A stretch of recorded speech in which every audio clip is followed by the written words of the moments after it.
High, আজ আমি ওই বাড়ি যাচ্ছি, মানে আমার মায়ের কাছে। অনেক দিনের পরে যাচ্ছি। অবশ্য অনেক দিনও হয়নি, সেদিনই গেছিলাম। কিন্তু জানো তো, অনেক দিন হোক আর সেদিনই হোক, মনে হয় অনেক দিনের পরে যাচ্ছি বাড়ি। আর আমি বাড়ি আসতে আমার মা তো রান্নার তোড়জোড় শুরু করে দিয়েছে। আর অবশ্য কালকে বলে দিয়েছিলাম মাকে একটা মায়ের হাতে রেসিপি খাবো, যেটা হচ্ছে লঙ্কার চচ্চড়ি বলে থাকে আমার মা। অনেক ছোটোবেলা থেকে এই তরকারিটা খেয়ে বড় হয়েছি, দারুণ স্বাদ জানো তো।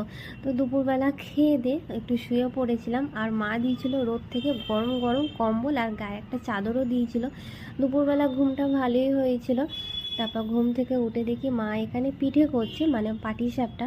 মা আমায় বলেছিল যে পিঠে করবে, কিন্তু বাবা বললো যে আজকে পাটিসাপটা করতে। কারণ হচ্ছে কদিন আগেই তো পিঠে হয়েছিল, তাই ভাবলো যে এবারে তাই হোক। কিন্তু এবারে কিন্তু পাটিসাপটাটা দারুণ হয়েছিল, নারকোল খোয়া ক্ষীর দিয়ে করেছিল। দেখতেও যেমন সুন্দর হয়েছে আর খেতেও কিন্তু অসম্ভব ভালো হয়েছিল।